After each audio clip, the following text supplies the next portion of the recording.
उधार का बोझ। एक बार किसी वित्तीय समस्या में फंसकर तेनालीराम ने राजा कृष्णदेव राय से कुछ रुपए उधार लिए थे।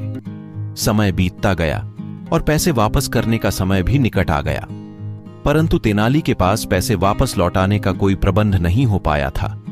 सो उसने उधार चुकाने से बचने के लिए एक योजना बनाई और वह राजा के दरबार में नहीं जाने लगा। उसने अपनी पत्नी से एक पत्र राजा के पास भिजवा दिया। पत्र राजा को मिला। उस पत्र में लिखा था कि तेनालीराम बहुत बीमार है। तेनालीराम कई दिनों से दरबार में भी नहीं आ रहा था, इसलिए राजा ने सोचा कि स्वयं जाकर तेनाली से मिला जाए। साथ ही राजा को भी संदेह हुआ कि कहीं उधार से बचने के लिए तेनालीराम की कोई योजना तो नहीं है। राजा तेनालीराम के घर पहुंचे। वहां तेनालीराम कंबल ओढ़कर पलंग पर लेटा हुआ था। उसकी ऐसी अवस्था देखकर राजा ने उसकी पत्नी से कारण पूछा। तेनालीराम की पत्नी बोली, महाराज, इनके दिल पर आपके दिए हुए उधार का बोझ है।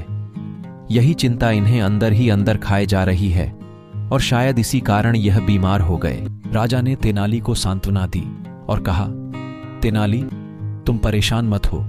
तुम मेरा उधार चुकाने के लिए नहीं बंधे हुए हो। चिंता छोड़ो और शीघ्र स्वस्थ हो जाओ। राजा के इतना बोलते ही तेनालीराम पलंग से कूद पड़ा और हंसते हुए बोला, महाराज, धन्यवाद। ये देखकर राजा ने क्रोध में कहा, ये क्या है तेनाली? इसका मतलब तुम बीमार नहीं थे। मुझसे झूठ बोलने का तुम्हारा साहस कैसे हुआ? तेनालीराम ने विनम्रता से बोला, नहीं नहीं महाराज, मैंने आपसे झूठ नहीं बोला।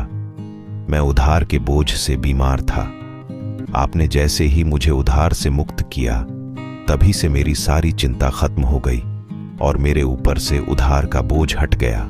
इस बोझ के हटते ही मेरी बीमारी भी जाती रही और मैं अपने को स्वस्थ महसूस करने लगा। अब आपके आदेशानुसार मैं स्वतंत्र, स्वस्थ व प्रसन्न हूं। तेनालीराम की बात सुनकर हमेशा की तरह राजा के पास कहने के लिए कुछ शब्द नहीं था। वह तेनाली की योजना पर मुस्करा पड़े।